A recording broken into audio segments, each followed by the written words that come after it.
Hello mathematician, मेरा नाम है गौरव। स्वागत है आपका हमारे चैनल इमेजिन स्टडी पे। तो चलिए शुरू करते हैं। तो आज हम लोग देखने वाले चैप्टर नंबर 1 सेट्स अलजेब्रा का, जो कि स्टैंडर्ड 9th के सिलेबस का एक्सरसाइज नंबर 1.3, क्योंकि अब तक हम लोग ने एक्सरसाइज नंबर 1.1 और 1.2 कंप्लीट कर लिया है। तो आज शुरू करते हैं एक्सरसाइज नंबर 1.3। तो चलिए देखिए 1.3 एक्सरसाइज शुरू करने से पहले कुछ बेसिक्स लगने वाले इस एक्सरसाइज के लिए। तो सबसे पहले उस बेसिक्स को देख लेते हैं, क्योंकि एक बार बेसिक्स अगर क्लियर हो जाएगा तो ये एक्सरसाइज बहुत ही आसान लग गया। तो चलिए देखते हैं। सबसे पहला जो बेसिक है वो है सबसेट।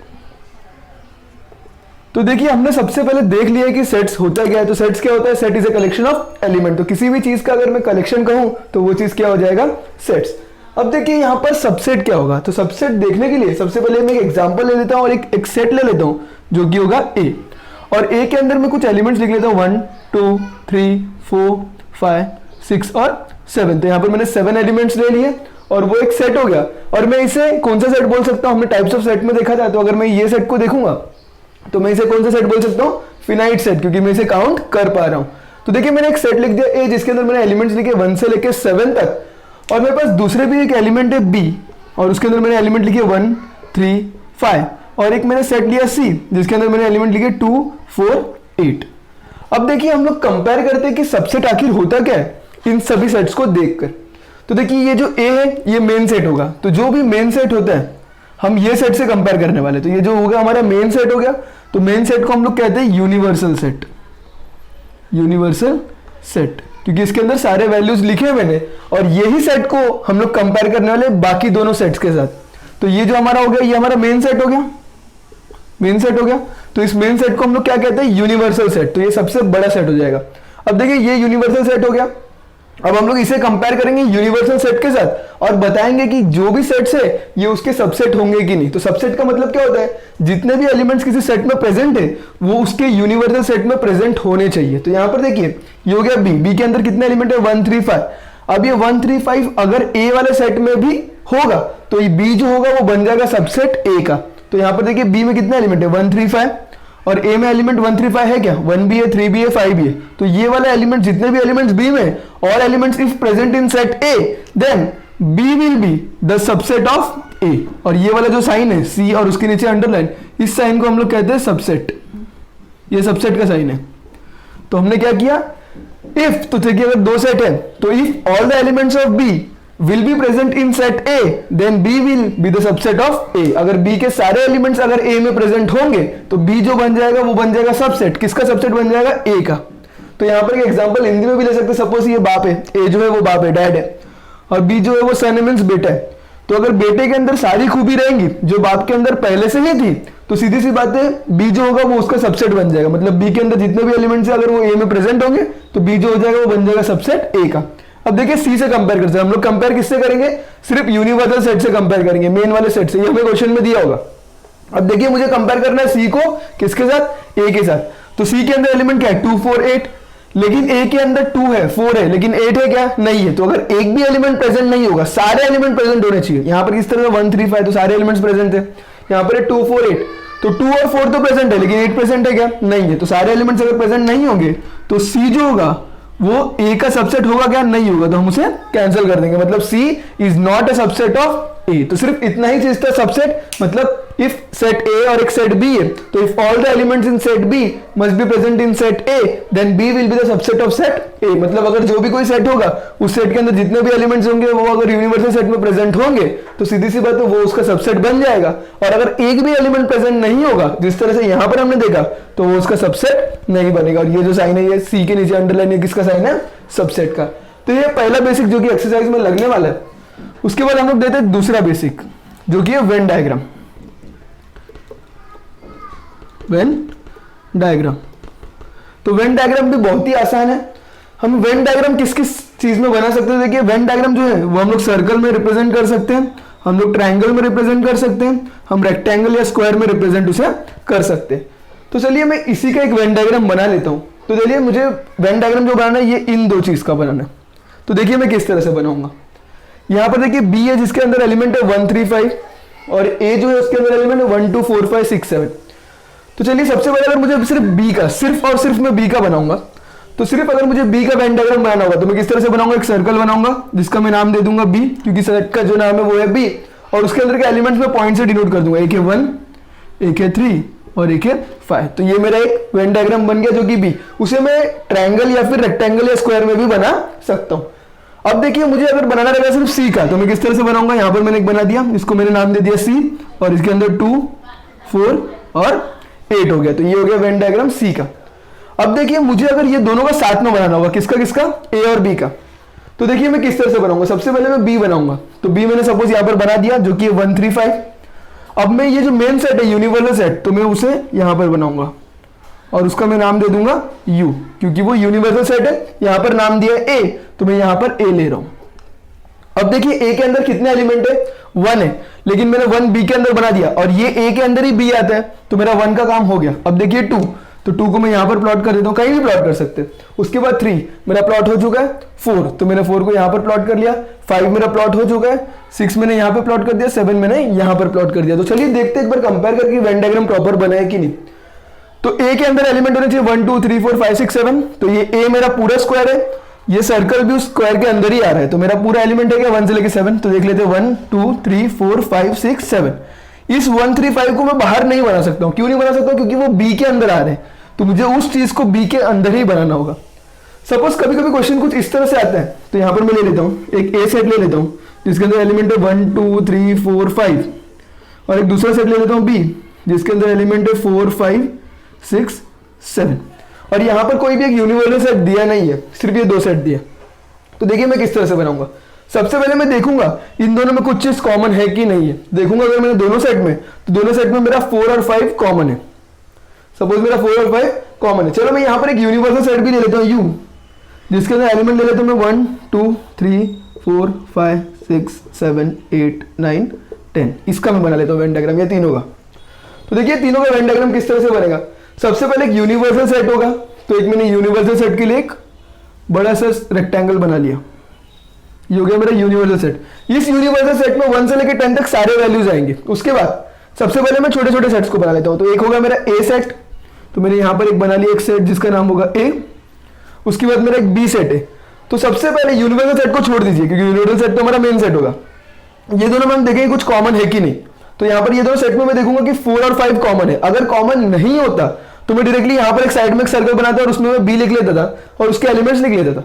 लेकिन यहां पर A और B में 4 और 5 कॉमन है, तो जब भी कॉमन होगा मींस वो होगा इंटरसेक्शन। कॉमन मतलब इंटरसेक्शन, तो जब भी कॉमन होगा तो मैं उस सर्कल को जॉइंट सर्कल बनाऊंगा और इसका नाम दे दूंगा B। अब देखिए होगा क्या, जो भी चीज कॉमन है, कॉमन क्या है 4 और 5, तो जो भी चीज कॉमन है जॉइंट के बीच में आएंगे 4 और यहां पर 5। अब देखिए A में क्या क्या बच गया, 4 और 5 तो हो गया, 1 2 3 बच गया, तो 1 2 3। B में क्या बच गया, 4 और 5 तो बीच में लिख दिया, तो वो हो गया, बचा 6 और 7, तो 6 7। अब टोटल एलिमेंट कितने थे 10, तो ये सभी U के अंदर आ जाने चाहिए, मीन स्क्वायर के रेक्टेंगल के अंदर आ जाने चाहिए। 1 2 3 4 5 6 7, तो 1 2 3 4 5 6 7 हो गया, बचा गया 8 9 10। तो यहां पर मैं लिख लेता हूं 8 9 10। तो चलिए चेक कर लेते हैं।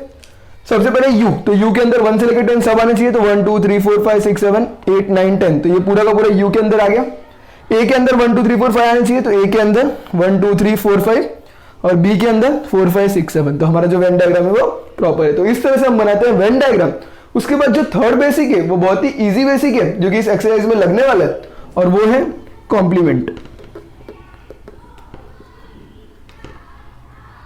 कॉम्प्लीमेंट, तो यहां पर देखिए मैं इसका एग्जांपल ले लेता हूं। एक सेट है A जो कि यूनिवर्सल सेट है और उसके अंदर एलिमेंट है 1 2 3 4 5 6 7। चलिए एक अलग एग्जांपल ले लेते हैं। मैंने U ले लिया जिसके अंदर एलिमेंट है 1 2 3 4 5। मेरा एक सेट है A जिसके अंदर एलिमेंट है 1 3 और 5। तो अब देखिए अगर मुझे बोला गया है कि मुझे A का कॉम्प्लीमेंट करना है, कॉम्प्लीमेंट करने के लिए हमारे पास हर बार यूनिवर्सल सेट होना चाहिए। तो कॉम्प्लीमेंट को हम लोग किस तरह से पता चलेगा, मुझे A का कॉम्प्लीमेंट करना है तो मैं उसे लिख सकता हूं A डैश इस तरह से, या फिर हम लोग लिख सकते हैं A डैश इस तरह से, या फिर हम लोग लिख सकते हैं A का कॉम्प्लीमेंट। तो आप लोग के टेक्स्ट बुक में ये वाला मेथड यूज किया है A डैश वाला, तो हम लोग वही चीज यूज करने वाले हैं। मतलब मुझे क्या करना है, A का कॉम्प्लीमेंट करना है। तो मुझे A का कॉम्प्लीमेंट किस तरह से करना है, तो देखिए मुझे A दिया है, मुझे A का कॉम्प्लीमेंट करना है। तो A का कॉम्प्लीमेंट देखिए किस तरह से होगा, जो भी वैल्यू A में होगा मैं वो वैल्यू नहीं लिखूंगा, उस वैल्यू को छोड़ के सारे वैल्यू लिखूंगा, तो वो उसका कॉम्प्लीमेंट हो जाएगा। मतलब मैं 1 3 5 नहीं लिखने वाला हूं। तो मैं चेक कहां से करूंगा, यूनिवर्सल सेट में चेक करूंगा। मुझे क्या नहीं लिखना है, 1 3 5 नहीं लिखना है, तो मैं 1 नहीं लिखूंगा, 3 नहीं लिखूंगा और 5 नहीं लिखूंगा। तो क्या बचा 2 और 4। तो a का कॉम्प्लीमेंट जो होगा 2 और 4 हो जाएगा, मतलब a का जो भी उल्टा होगा वो बन जाएगा a का कॉम्प्लीमेंट। मतलब a में थे 135, तो मैं 135 को निकाल दूंगा, जो बचा यूनिवर्सल सेट में मैं उसके कॉम्प्लीमेंट में लिख दूंगा। मतलब अगर a में 1 2 होता तो मेरा a का कॉम्प्लीमेंट 3 4 5 होता। उसी तरह सपोज मैं एक और एग्जांपल ले लेता हूँ b, जिसके अंदर वैल्यू है 2 4, और अगर मुझे b का कॉम्प्लीमेंट लिखना है तो मैं यहाँ से 2 और 4 को नहीं लिखूंगा, बाकी सारे वैल्यू लिख दूंगा, मतलब 1 3 5। मतलब b का जो भी उल्टा चीज बच गया रहेगा, मतलब जो चीज b में वो चीज नहीं लिखूंगा, बाकी सारे वैल्यू लिख दूंगा, तो वो हो जाएगा b का कॉम्प्लीमेंट। तो सिर्फ ये 3 बेसिक के ऊपर ये पूरा एक्सरसाइज खत्म हो जाएगा। पहला बेसिक था सबसेट, दूसरा था वेन डायग्राम, और तीसरा जो हमने देखा वो था कॉम्प्लीमेंट। तो चलिए शुरू करते हैं एक्सरसाइज नंबर 1.3। तो चलिए देखते हैं एक्सरसाइज नंबर 1.3 का क्वेश्चन नंबर 1। तो देखिए क्वेश्चन नंबर 1 क्या दिया है, इफ यहाँ पर टोटल हमें 4 सेट्स दिए। तो पहला सेट दिया ए जिसके अंदर एलिमेंट है A B C D E, उसके बाद बी दिया एक सेट जिसके अंदर एलिमेंट है सी डी ई और एफ, बाद में सी दिया एक सेट जिसके अंदर एलिमेंट है बी और डी, और लास्ट में डी जो एक सेट है जिसके अंदर एलिमेंट है ए एंड ई, मतलब ए और ई। तो हमें क्या बोला है, then which of the following is true और फॉल्स। यहाँ पर हमें 6 क्वेश्चंस दिए और हमें पूछा है कि वो ट्रू है या फिर फॉल्स है, और हमें चेक करना है थ्रू सबसेट। तो सबसेट का मतलब क्या होता है, पहले वाला जो भी सेट होगा इसके सारे एलिमेंट अगले वाले सेट में प्रेजेंट होंगे, तब ये उसका सबसेट होगा। तो देखिए सी के एलिमेंट, सी के सारे एलिमेंट्स बी में प्रेजेंट है क्या, अगर प्रेजेंट होंगे तो वो हो जाएगा ट्रू, अगर प्रेजेंट नहीं होंगे तो वो हो जाएगा फॉल्स। तो देखिए सी के एलिमेंट, तो सी के अंदर एलिमेंट क्या है, बी और डी, वो किस में प्रेजेंट होने चाहिए, बी में। तो देखिए बी में बी और डी है क्या, देखिए डी तो है लेकिन बी नहीं है, मतलब जो सी के एलिमेंट है वो बी में प्रेजेंट नहीं हो पा रहा है। सी के अंदर क्या है, बी और डी, लेकिन बी के अंदर बी और डी है क्या, नहीं है, तो ये सीधा सीधा क्या हो जाएगा, फॉल्स। चलिए देखते हैं अगला क्वेश्चन। ए के सारे एलिमेंट डी में होने चाहिए, तो ए के सारे एलिमेंट डी में होंगे क्या, ए में तो टोटल 5 एलिमेंट है लेकिन डी में तो सिर्फ 2 ही एलिमेंट है, तो ए के सारे एलिमेंट डी में होने वाले हैं क्या, नहीं होने वाले, तो ये भी हो जाएगा फॉल्स। आगे वाले के सारे एलिमेंट अगले वाले में होने चाहिए। अब डी के सारे एलिमेंट बी में होने चाहिए, तो डी के सारे एलिमेंट बी में है क्या, देखिए डी में ए और ई है लेकिन बी में तो ए है ही नहीं, तो ये भी हो जाएगा फॉल्स। चलिए देखते हैं अगला क्वेश्चन। डी के सारे एलिमेंट ए में होने चाहिए, तो डी के एलिमेंट क्या है, ए और ई, वो किस में प्रेजेंट होने चाहिए, ए में होने चाहिए, तो ए में ए और ई होना चाहिए, तो ए में ए और ई है, तो ये हो जाएगा ट्रू। बहुत ही इजी है, एग्जाम में 1 से 2 मार्क के लिए क्वेश्चंस आ सकते हैं। बी के सारे एलिमेंट ए में होने चाहिए, तो बी के सारे एलिमेंट, बी में क्या है, सी डी ई एफ, लेकिन ए में सी डी ई एफ है क्या, सी डी ई है लेकिन एफ नहीं है, तो ये क्या हो जाएगा, फॉल्स। चलिए देखते हैं अगला क्वेश्चन। सी के सारे एलिमेंट ए में होने चाहिए, तो सी में क्या है, बी और डी, ए में बी और डी है, तो ये क्या हो जाएगा, ट्रू। तो ये था पहला क्वेश्चन जिसमें हम लोगों ने देखा कि वो उसका सबसेट, जो भी पहला सेट है वो दूसरे वाले का सेट का सबसेट होगा या नहीं होगा। तो चलिए देखते हैं अगला क्वेश्चन जो कि क्वेश्चन नंबर 2। अगला क्वेश्चन जो कि क्वेश्चन नंबर 2। तो यहाँ पर देखिए क्वेश्चन क्या दिया है, take the set of natural number from 1 to 20 as a universal set. तो हमें क्या बोला है कि एक यूनिवर्सल सेट खुद से ले लो और उसका जो उसके अंदर के एलिमेंट्स है वो होंगे नेचुरल नंबर फ्रॉम 1 से लेके 20। तो नेचुरल नंबर शुरू होता है 1 से और खत्म होता है इन्फिनिटी तक, लेकिन हमें बोला है कि 1 से लेके 20 तक ही लिखना है। तो मैं लेता हूँ यूनिवर्सल सेट U, और जिसके अंदर मुझे सेट में एलिमेंट कहां से कहां तक लेना है, 1 से लेके 20 तक। तो यहाँ पर मैं लिख लेता हूँ 1 2 3 4 5 6 7 8 9 10 11 12 13 14 15 16 17 18 19 और 20 तक लेना, तो मैंने 20 तक एक सेट ले लिया। हमें क्या बोला था, take the set of natural number from 1 to 20 as a universal set. Universal set को मैंने नाम दे दिया U, और उसके अंदर मैंने 1 से लेकर 20 तक सारे नेचुरल नंबर ले लिए, लेकिन मतलब हमारा यह 2 लाइन का काम हो चुका है। आगे देखिए, and show set x and y using Venn diagram. तो हमें यहाँ पर 2 वेन डायग्राम बनाने, एक है x के लिए और एक है y के लिए। तो चलिए सबसे पहले x के लिए देख लेते हैं। तो सबसे पहले क्वेश्चन लिख लेता हूं कि x is equals to x such that x belongs to natural number and 7 is less than x is less than 15। तो चलिए देखिए ये किस तरह से बनेगा, बहुत ही इजी है, सिर्फ थोड़ा सा लॉजिक है। हमें क्या बोला है कि जो x है वो क्या है, नेचुरल नंबर। नेचुरल नंबर मतलब वो 1 से लेकर इन्फिनिटी तक कुछ भी हो सकता है। उसी के साथ हमें पता है कि जो x का वैल्यू है, मीन्स ये हम देखिए बीच में लिखा है, ये जो x का वैल्यू है वो किससे बड़ा है, 7 से बड़ा है। 7 से बड़ा क्योंकि वहां पे बिगर वाला साइन किसके पास है, x के पास है। मतलब जो x का वैल्यू होगा, मीन्स जो हम लोग x के अंदर लिखने वाले वो वैल्यू जो होगा वो किससे बड़ा होगा, 7 से बड़ा होगा। मतलब ये जो x है ये किससे बड़ा है, 7 से बड़ा है, लेकिन 15 से छोटा है। तो 7 से बड़ा है मतलब स्टार्ट होगा वो 8 से, 8 9 10 11 12 13 और वो किससे छोटा होना चाहिए 15 से छोटा, मतलब वो वैल्यू कहां तक आएगा 14 तक। एक बार फिर से देख लिए, बहुत ही इजी है। हमें क्या बोला, x जो है वो नेचुरल नंबर है और जो x है वो 7 से बड़ा है और 15 से छोटा है। तो नेचुरल नंबर में 7 से बड़ा और 15 से छोटा क्या होगा, 7 से बड़ा मतलब स्टार्ट होगा 8 से, 15 से छोटा मतलब वो खत्म हो जाएगा 14 पे। अब हमें इसका क्या बनाना है, वेन डायग्राम बनाना है। तो वेन डायग्राम देखिए बहुत ही इजी हो जाएगा इसका, तो बना लेते हैं।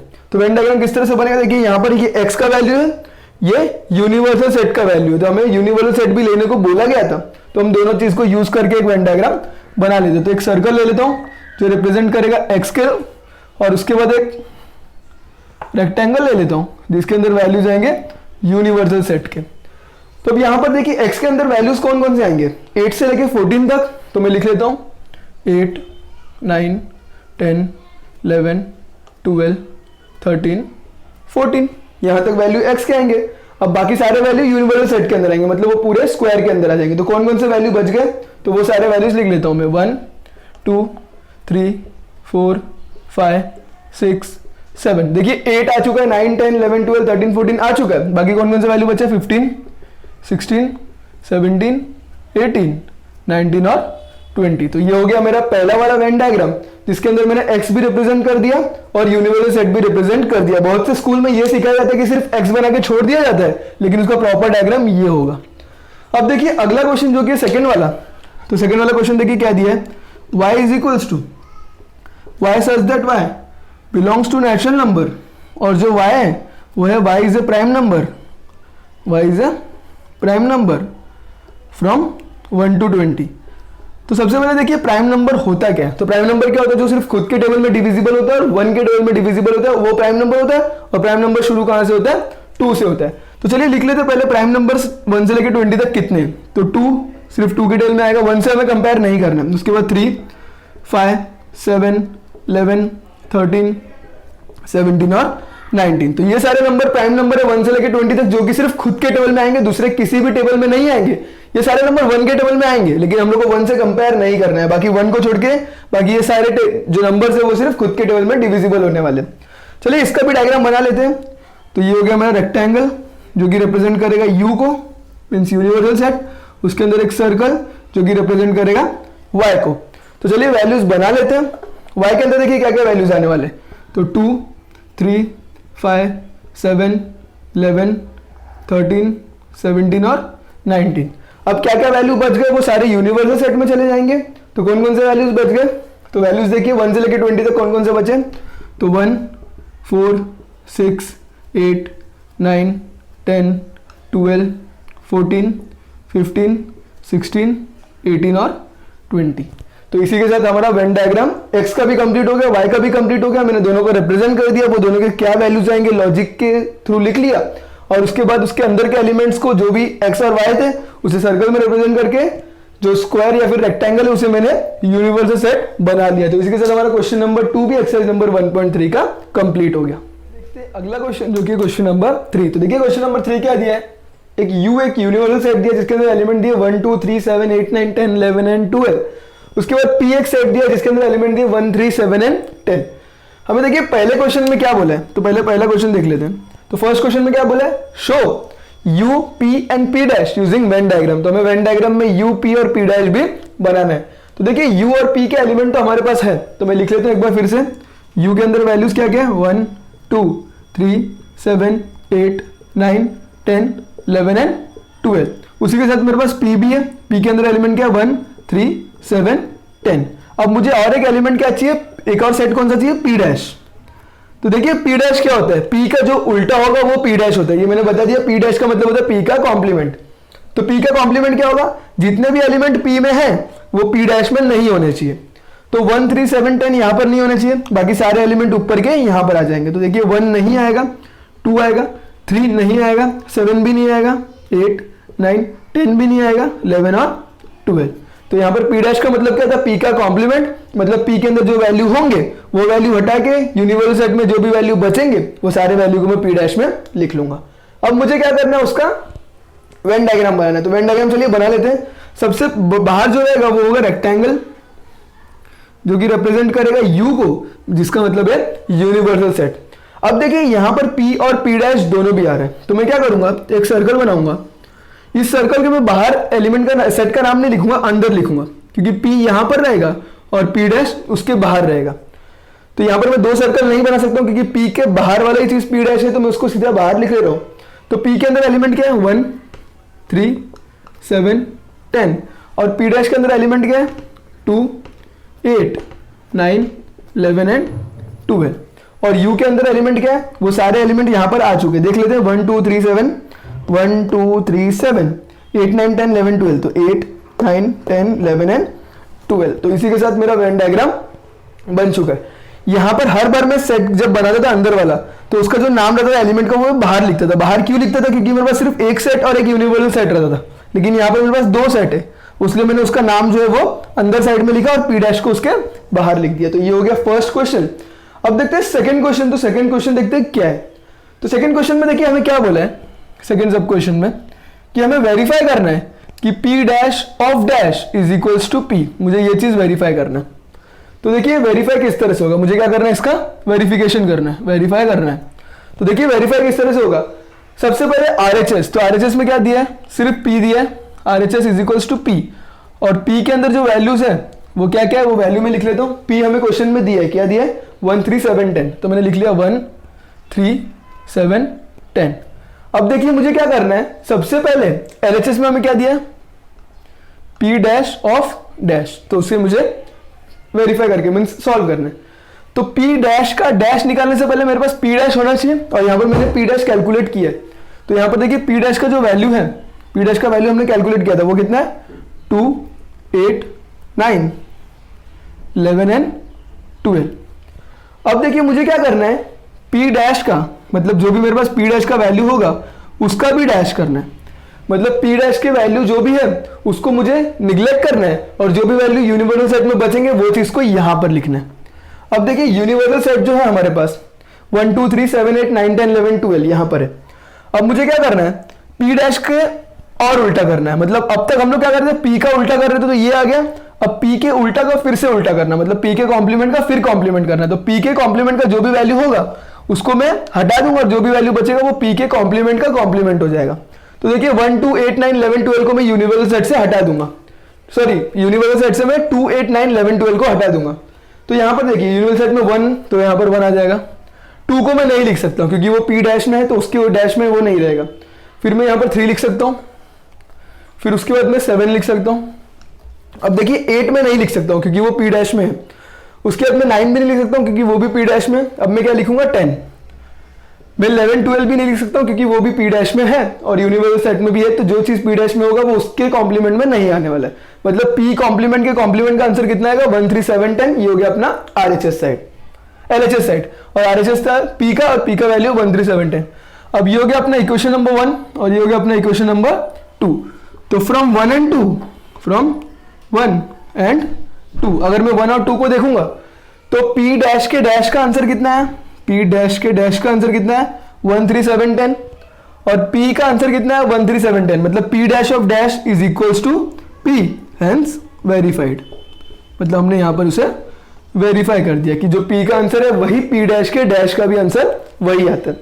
तो यहां पर क्या करना है, P का वैल्यू मैंने डायरेक्टली लिख लिया, क्वेश्चन में दिया था। P डैश ऑफ डैश के लिए मुझे सबसे पहले P डैश निकालना होगा जो कि हमने वेन डायग्राम बनाते समय निकाला था, और बाद में P डैश का फिर से उल्टा करना है। मतलब P डैश का मैं फिर उल्टा करूंगा, मतलब ये वैल्यू को हटा दूंगा, जो भी वैल्यू यूनिवर्सल सेट में बचेंगे वो मुझे यहां पर लिखना है। और बाद में मैंने वेरीफाई किया तो वो दोनों भी सेम हो गया। क्वेश्चन नंबर 4 देखिए, बहुत ही छोटा क्वेश्चन है, उसमें साथ में कर लेते हैं। तो क्वेश्चन है A is equals to 1 3 2 7, right any 3 subsets of set A। तो यहां पर मुझे एक सेट दिया A जिसके अंदर वैल्यूज है 1 3 2 और 7। मुझे क्या करना है, उसके कोई भी 3 सबसेट्स लिखने। तो सबसेट्स का मतलब क्या होगा, मैं जो भी सेट लिखूंगा वो सारे वैल्यूज A में प्रेजेंट होने चाहिए। तो देखिए मैं कुछ भी लिख सकता हूं। मैंने अगर सिर्फ 1 लिखा तो ये भी उसका सबसेट होगा क्योंकि यहाँ का 1 यहाँ पे प्रेजेंट है। अगर मैंने लिखा 1 3 तो 1 3 देखिए यहाँ पर प्रेजेंट है तो ये उसका सबसेट हो जाएगा। अगर मैंने लिखा 1 2 तो 1 2 ये वाले सेट में, सपोज ये B सेट है तो B के एलिमेंट A में प्रेजेंट है क्या, 1 2, तो 1 2 यहाँ पर प्रेजेंट है तो वो उसका सबसेट हो जाएगा। तो इसी तरह आप कितने भी लिख सकते हो। तो अगर मैंने ऐसा भी लिख दिया कि 1 2 3 तो ये भी उसका सबसेट हो जाएगा क्योंकि यहाँ पर जो एलिमेंट है वो ऊपर प्रेजेंट है। तो आप कोई भी 3 लिख सकते हो, लेकिन सिर्फ जो यहाँ पर लिखोगे वो ऊपर प्रेजेंट होना चाहिए, तो ही वो उसका सबसेट होगा। तो यहाँ पर मैंने टोटल 4 सबसेट्स लिख लिया, आप 3 सबसेट्स कोई भी अपने मन से लिख सकते हो। तो इसी के साथ हमारा क्वेश्चन नंबर 3 और 4 भी कंप्लीट हुआ। अगला क्वेश्चन जो कि क्वेश्चन नंबर 5। तो यहाँ पर देखिए क्वेश्चन क्या दिया, right subset relation between sets. मतलब हमें यहाँ पर 5 सेट्स दिए और उसके रिलेशन लिखने की, कौन किसका सबसेट होगा। देखिए यहाँ पर दिया P, तो P is a set of all residents in Pune, मतलब पुणे के जितने भी रेसिडेंट्स हैं वो P सेट के अंदर आ जाएंगे। तो P फॉर हमें याद रखना है, P फॉर पुणे। दूसरा, M is a set of all residents in Madhya Pradesh, मतलब मध्य प्रदेश में जो भी लोग रहते हैं वो सारे के सारे को हम लोग डिनोट कर रहे हैं M से। उसी तरह इंदौर में जितने भी लोग रहते हैं वो हम लोग डिनोट कर रहे हैं I सेट से। इंडिया में जितने भी लोग रहते हैं वो हम लोग रिप्रेजेंट कर रहे हैं B सेट से। और महाराष्ट्र में जितने भी रेसिडेंट्स हैं हम उसे डिनोट कर रहे हैं H सेट से।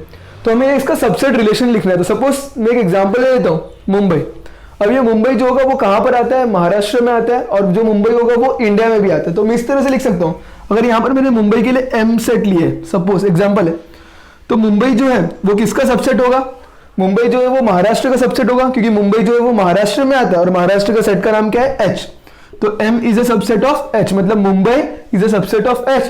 उसी तरह Mumbai is a subset of India, क्योंकि मुंबई जो है वो इंडिया में भी आता है। ये सिर्फ एग्जांपल था, इस पर ध्यान देने की जरूरत नहीं है। तो चलिए अभी हम लोग देखते हैं कि क्वेश्चन में क्या चीज दिया है। तो यहाँ पर देखिए क्वेश्चन क्या दिया, P फॉर पुणे। तो सबसे पहले हम लोग एक एक लाइन करके कंप्लीट कर लेते। अब देखिए पुणे जो है वो पुणे कहाँ पर आता है, महाराष्ट्र में आता है। तो मैं लिख लेता हूँ पुणे का सेट क्या है, पुणे मतलब P। तो P किसका सबसेट होगा, महाराष्ट्र का, क्योंकि पुणे जो है वो महाराष्ट्र में आता है। तो Pune is a subset of Maharashtra, तो महाराष्ट्र का नेम क्या है सेट का, H। अब पुणे जो है वो इंडिया में भी आता है, तो मैं इससे भी लिख सकता हूं कि Pune is a subset of India. तो इंडिया का डिनोट किससे किया है, B से। तो ये हो गया P is a subset of B। Pune का कंप्लीट हो गया। अब हम लोग नीचे आते हैं, मध्य प्रदेश। तो मध्य प्रदेश एक स्टेट है, तो मध्य प्रदेश सिर्फ और सिर्फ इंडिया में आएगा। तो हम लोग कैसे लिखेंगे, मध्य प्रदेश मतलब M is a subset of B, B for India. तो ये हो गया मध्य प्रदेश का भी। चलिए इंदौर में आते हैं। अब जो इंदौर है वो मध्य प्रदेश में आता है, तो मैं लिख सकता हूँ I, Indore is a subset of Madhya Pradesh, Madhya Pradesh मतलब M। अब जो इंदौर है वो इंडिया में भी आता है, तो मैं इस तरह से भी लिख सकता हूँ कि Indore is a subset of B, मतलब इंडिया। अब ये भी हो गया। अब देखिए इंडिया में आएगा तो वो उस तरह से तो हम लोग सबसेट लिख नहीं सकते, तो उसे छोड़ देते हैं। अगला ये क्या है, महाराष्ट्र। तो महाराष्ट्र कहाँ पर आएगा, इंडिया में ही आएगा। तो हम लोग लिख सकते हैं कि Maharashtra is a subset of India. तो इंडिया का नाम किससे, B से। तो ये सारे सबसेट रिलेशन है। इसके बाद एक बार सबसेट रिलेशन हो गया तो एक और क्वेश्चन किया है कि which set can be universal set for above sets. तो यूनिवर्सल सेट मतलब सारे के सारे उसके अंदर प्रेजेंट होते हैं। तो यहाँ पर सारे के सारे सेट किसके अंदर प्रेजेंट हो रहे हैं, इंडिया के अंदर। तो इंडिया उसका यूनिवर्सल सेट बन जाएगा। तो इंडिया का सेट का नाम क्या है, B। तो हमें सेट का नाम लिखना है, तो set B can be, question में जिस तरह से दिया उसी तरह से लिखिए, set B can be universal set, can be universal set for above sets.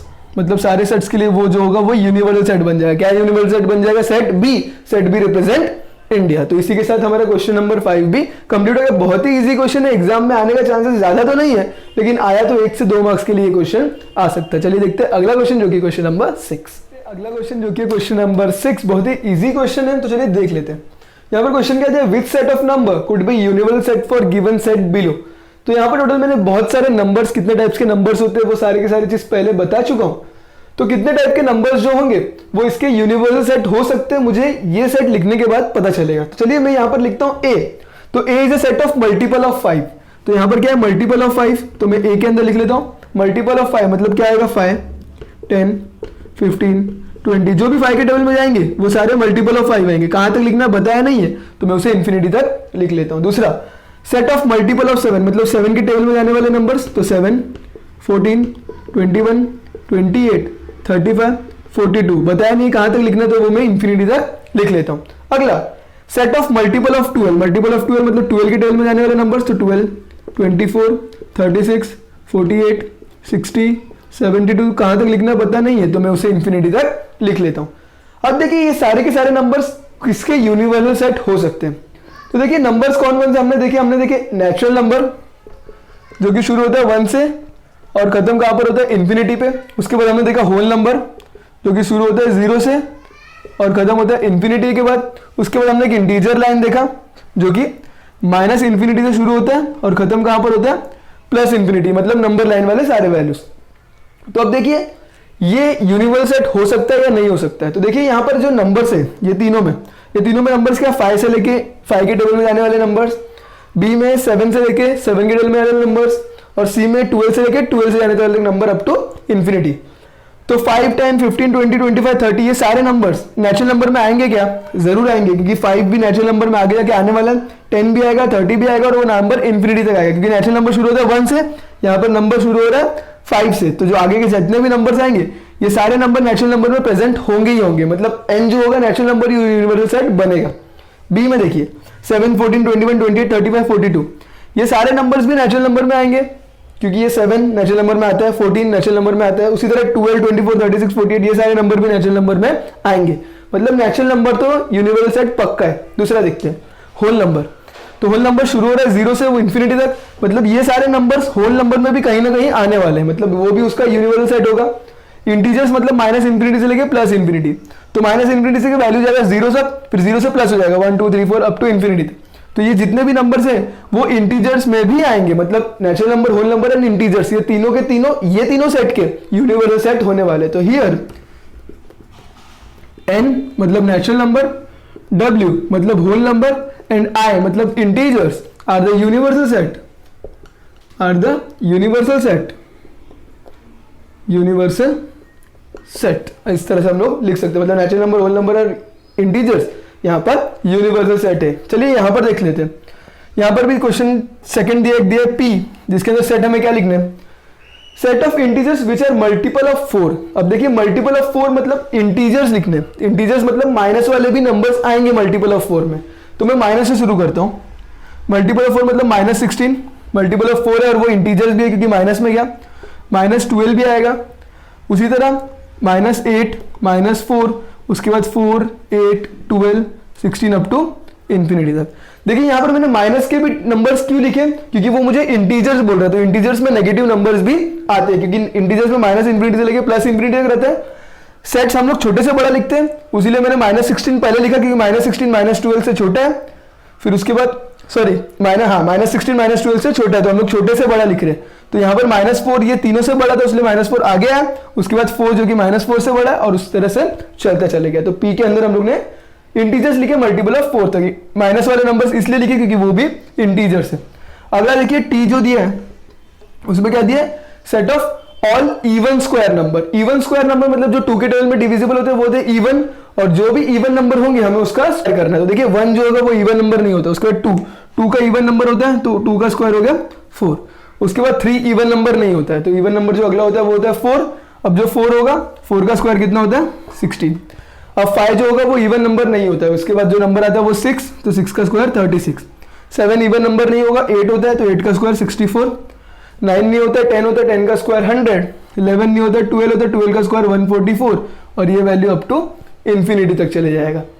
तो यहाँ पर मैंने दोनों सेट लिख दिए। अब यहाँ पर भी देखिए, यहाँ पर भी नेचुरल नंबर, होल नंबर और इंटीजर्स ये दोनों के क्या होने वाले हैं, यूनिवर्सल सेट होने वाले, क्योंकि ये इधर भी सारे नंबर्स, ये सारे नंबर्स वहां पर प्रेजेंट होने वाले। तो यहाँ पर भी हम लोग वही लिख लेंगे, here natural number, whole number and integers are the universal set. तो कभी भी ऐसे क्वेश्चन आएंगे तो ये तीनों ही ज्यादा से ज्यादा यूनिवर्सल सेट हो जाते हैं। तो इसी के साथ हमारा क्वेश्चन नंबर 6 भी जो था वो कंप्लीट हो गया। चलिए देखते हैं इस एक्सरसाइज का लास्ट क्वेश्चन जो कि क्वेश्चन नंबर 7। लास्ट क्वेश्चन जो कि क्वेश्चन नंबर 7। देखिए क्वेश्चन क्या दिया, let all the students of a class is universal set. मतलब इधर एज्यूम कर लिया कि जितने भी स्टूडेंट्स है क्लास में वो सारे के सारे क्या है, यूनिवर्सल सेट। तो चलिए मैं लिख लेता हूं सबसे पहले, u is equals to, u मतलब यूनिवर्सल सेट। तो यूनिवर्सल सेट में क्या है, सारे स्टूडेंट्स क्लास के यूनिवर्सल सेट है। तो हम लोग उसे किस तरह से लिखेंगे, रूल मेथड। तो x सच दैट x, मतलब यहाँ पर x मतलब है स्टूडेंट्स, और हर एक स्टूडेंट जो है, मतलब जो x है वो x का मतलब क्या है, x is all students of a class, तो यहां पर मैंने क्या लिख लिया, universal set is equals to x such that x is all students of a class. उसके बाद क्या बोला है, let set A be the students who score 50% और मोर मार्क्स। तो यहां पर एक सेट है A। अब यहां पर ये जो x मैंने स्टूडेंट को कंसिडर कर लिया, मतलब मैंने स्टूडेंट्स के लिए क्या लिया है, वेरिएबल x, इसीलिए मैं आगे भी x ही यूज करूंगा, क्योंकि जो सेट A में है वो भी स्टूडेंट्स ही है। तो let such that A is a set such that x such that x। तो जो सेट A है उसके अंदर क्या है, स्टूडेंट्स, जिन्होंने 50% या 50% से ज्यादा मार्क्स लाया मैथ सब्जेक्ट में, तो यहां पर मैं लिखूंगा x such that x is a students who secure 50% or more marks in maths, तो एक बार क्वेश्चन फिर से देख लेते हैं। क्वेश्चन में क्या दिया था, तो क्वेश्चन में दिया था U एक यूनिवर्सल सेट, यहां पर दिया हमें क्या बोला, let all students of a class is universal set, तो इसलिए मैंने एक यूनिवर्सल सेट ले लिया और उसके अंदर वेरिएबल x यूज किया, और वही x मैं आगे भी यूज करूंगा क्योंकि सारी जगह मैं स्टूडेंट से रिलेटेड डेटा ही लिख रहा हूं। तो x such that x is all students of a class, तो जितने भी स्टूडेंट्स है ऑल स्टूडेंट्स वो आ गया यूनिवर्सल सेट में। उसके बाद मैंने सेट A लिया जिसके अंदर वो स्टूडेंट आएंगे जिन्होंने 50% या 50% से ज्यादा मार्क्स सिक्योर किया, मतलब उन्हें उतना मार्क्स मिला है। तो एक्स में ए में मैंने वो स्टूडेंट्स लिखे जिन्हें 50% या 50% से ज्यादा मार्क्स मैथ्स में मिला। सारे के सारे चीज मैं क्वेश्चन से ही कॉपी कर रहा हूं। अब मुझे क्या लिखना है, write the complement of set A, तो ए का कॉम्प्लीमेंट लिखना है, मतलब ए डैश लिखना है। इसके अंदर भी वेरिएबल वही आएगा, जो अल्फाबेट है वही आएगा क्योंकि मेरे स्टूडेंट्स के लिए लिख रहे हैं। अब देखिए ए का उल्टा क्या होगा, तो ए में क्या है, वो स्टूडेंट्स है जिन्हें 50% या 50% से ज्यादा मिला, तो ए डैश में क्या आएगा, जिन्हें 50% से कम मार्क्स मिला, क्योंकि वो ए का उल्टा होता है। तो ए के अंदर अगर 50% और 50% से ज्यादा वाले लोग आ चुके हैं तो उसके उल्टे में सिर्फ 50% से कम वाले आएंगे, क्योंकि 50% भी वहां पर हो गया, 50% से ज्यादा भी वहां पर हो चुका है, तो उससे कम वाले आएंगे। तो x is a students who secure less than 50% marks in maths. तो एक बार फिर से देख लिए, सबसे पहले मैंने U लिया जिसमें सारे स्टूडेंट्स आ गए, उसके बाद मैंने A लिया जिसमें वो स्टूडेंट्स है जिन्हें 50% और 50% से ज्यादा मिला, तो कॉम्प्लीमेंट का मतलब हो जाएगा जिसे 50% से कम मिला, तो वो चीज मैंने यहाँ पर लिख लिया। हम अपने ओन वर्ड में भी यहाँ पर लिख सकते हैं, सिर्फ लिखने का फॉर्मेट रूल मेथड वाला ही होना चाहिए। तो इसी के साथ हमारा एक्सरसाइज नंबर 1.3 कंप्लीट हो गया। तो अगर वीडियो पसंद आया तो वीडियो को लाइक करो, शेयर करो, हमारे चैनल को सब्सक्राइब करके बेल नोटिफिकेशन आइकन प्रेस कर दीजिए, जिससे आपको आने वाले वीडियो के अपडेट्स टाइम टू टाइम मिलते रहे। तो चलिए तब तक के लिए thank you and bye bye.